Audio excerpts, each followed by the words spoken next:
Bueno, ¿y frente a qué estamos? ¿Cuál es la ruta legal del proceso en contra de un gobernador que pues se encuentra en funciones? ¿Y cuáles son los pasos, digamos, que siguen? ¿Qué es lo que vamos a estar viendo? Saludamos para entender algo de esto al abogado constitucionalista Etienne Louquet. Muy buenas noches, Etienne. Hola, muy buenas noches, ¿cómo están? Bien, gracias, muchas gracias por tomarnos la llamada. Qué gusto que estés aquí con nosotros y pues justo para entender cuáles son, digamos, las partes del proceso que estamos viendo, en dónde nos encontramos, hacia dónde vamos. Etienne. Claro que sí, con todo gusto. Bueno, antes que nada, muchas gracias por la invitación. Y, digamos, me gustaría dar un poquito de antecedentes históricos para que sepamos dónde estamos parados, ¿no? Qué tipo de procedimiento es y qué es lo que se persigue con esto, y posteriormente ya entrar al detalle de qué es lo que sucedería, ¿no? Digamos, la idea del juicio de procedencia, como se le conoce, o de desafuero, está atada a la cuestión de la posibilidad de poder poner en tela de juicio los actos del Estado, ¿no? Durante mucho tiempo, en la doctrina constitucional de Occidente se consideraba que el rey no podía ser demandado, ¿no? Entonces, al final de cuentas, se crea una nueva categoría en la cual se admite que las personas que representan al rey, es decir, el gobierno, pueden equivocarse y por lo tanto pueden ser juzgados por estos actos. Posteriormente nos vamos a la Revolución Francesa y ahí nace el concepto de delito político, que es un poco la idea que sigue o que acompaña a la tradición inglesa, en la cual lo que se persigue ahora ya no es propiamente la posibilidad de hacer algo en contra del rey, ¿no? Y si se dan cuenta es una postura distinta, sino aquí es la posibilidad de hacer algo que atenta contra el Estado o la integridad misma del Estado, ¿no? Y de ahí pasamos a la Constitución norteamericana, que tiene el impeachment. Acabamos de vivir el impeachment, el segundo impeachment de Trump recientemente, donde se conjugan estas dos ideas y lo que se tiene es la posibilidad de juzgar a algún funcionario público por la comisión de cierto tipo de delitos, y estos delitos han sido ya definidos por la Suprema Corte y por el Senado norteamericano como delitos que atentan contra la función pública.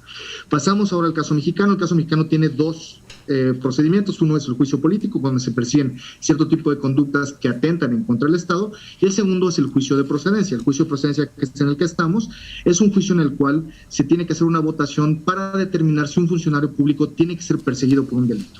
Ese es el punto. Entonces, digamos, si el Ministerio Público ha hecho una investigación y quiere presentar una denuncia ante un juez, tiene que pasar primero por la Cámara de Diputados para que la Cámara de Diputados siga un procedimiento y le quite a este servidor público, o más bien declare que el Ministerio Público puede seguir en esta acción y posteriormente sea llevado a tribunales. El procedimiento es un procedimiento relativamente sencillo. Se presenta propiamente, ya sea el Ministerio Público o cualquier persona, presenta la denuncia ante la Cámara de Diputados. La Cámara de Diputados la manda a la subcomisión de examen previo, que es un órgano dentro del propio legislativo que, digamos, ve a grandes rasgos si lo que se está proponiendo tiene sentido jurídico, es decir, si no se trata propiamente de algún tipo de vendetta o realmente argumentos que no tienen ni pies ni cabeza y que se podía traducir en algún momento en algún tipo de persecución política. Recordemos, la idea misma de tener un juicio de procedencia es evitar que los servidores públicos sean bombardeados todo el día con denuncias espurias, ¿no? Claro. Que de alguna otra manera solamente se encaminan a evitar que puedan llevar a cabo sus funciones de la mejor manera. Entonces, digamos, por eso se pone este procedimiento, a efecto de que si realmente existe una buena razón para perseguir al funcionario público, se le pueda perseguir. Pero bueno, una vez que está el asunto en la subcomisión de examen previo y se ve que tiene elementos suficientes para ser factible de que exista alguna causa penal en contra del servidor público, se manda a las Comisiones Unidas de Gobernación y Puntos Constitucionales. Ahí se vota, y en estas comisiones, en dado caso que sea favorable el voto, se genera o se pasa a la sección instructora, y la sección instructora propiamente se encargará de hacer ahora sí una investigación a fondo. Esto es una parte interesante porque, digamos, se abre una especie de procedimiento judicial dentro de la propia Cámara de Diputados, y en este caso será la sección instructora la que determine si existen elementos que configuran algún tipo penal. En el caso del que estamos hablando, creo que es delincuencia organizada, por ejemplo, y además tendríamos la necesidad de que fuese la sección instructora la que llevara la carga probatoria una carga probatoria suficiente para vencer cualquier tipo de presunción de inocencia. Si la sección instructora estima que existen elementos suficientes para considerar que se ha cometido un delito, el asunto se presenta ante el Pleno de la Cámara, se llama a votación. La Cámara de Diputados exclusivamente se erige como jurado de procedencia, y en ese momento se determina si efectivamente se ha cumplido o no, bueno, se ha verificado una conducta considerada como delito, y en automático se vota. Vale la pena señalar que en caso de que la sección instructora diga que no, o que declare improcedente el juicio de procedencia, existe todavía la posibilidad de volverlo a presentar posteriormente en caso de que haya pruebas nuevas. Es decir, el hecho de que en una primera instancia la sección instructora no quiera presentar un dictamen favorable ante el Pleno de la Cámara no significa que la acción esté muerta. Es decir, pueden integrarse posteriormente nuevas pruebas al expediente a efecto de llevar esto hacia adelante. Una vez que es votado, digamos, se termina el asunto, y en automático se estima que el servidor público ya no cuenta con el fuero constitucional, y en automático se le presenta o se le pone a disposición de tribunales, y al mismo tiempo pierde propiamente el cargo público que viene desempeñando, y se le persigue como a cualquier ciudadano común y corriente en un proceso penal. Aquí vale la pena hacer una aclaración interesante.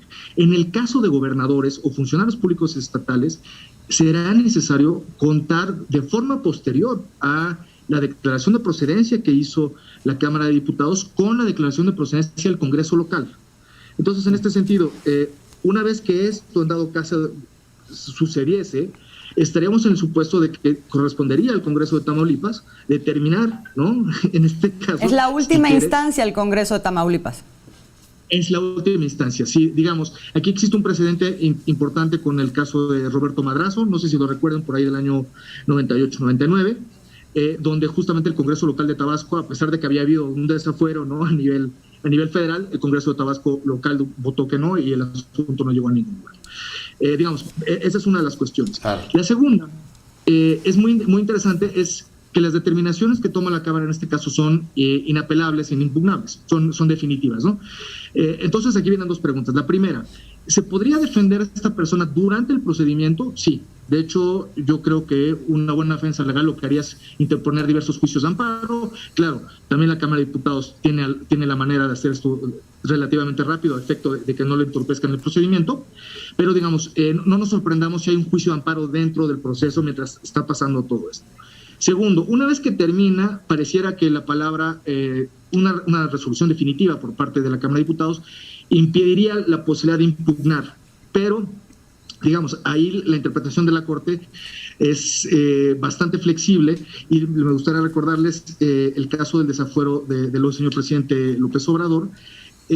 Una vez que se llevó a cabo, la Asamblea Legislativa del Distrito Federal impugnó propiamente la determinación de la Cámara de Diputados, porque decía que estaba en el supuesto justamente de que le correspondería a la propia Asamblea Legislativa del Distrito Federal en ese momento declarar si era procedente o no el desafuero. Se interpuso una controversia constitucional y la misma se resolvió que no tenía interés legítimo la Asamblea, pero es curioso, no dijeron que la vía no era la procedente. Entonces, incluso, digo, podríamos tener en este caso alguna posibilidad de impugnación por parte de los abogados del gobernador. Pues ahí, ¿no?, está quien... no sé si es... no, sí, termina.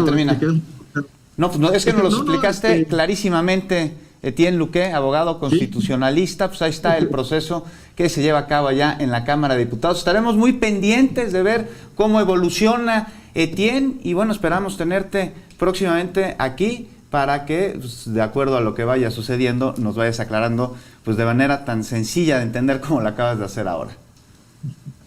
Muchas gracias. Que tengan una excelente noche. Etienne, muchas gracias. Buenas noches.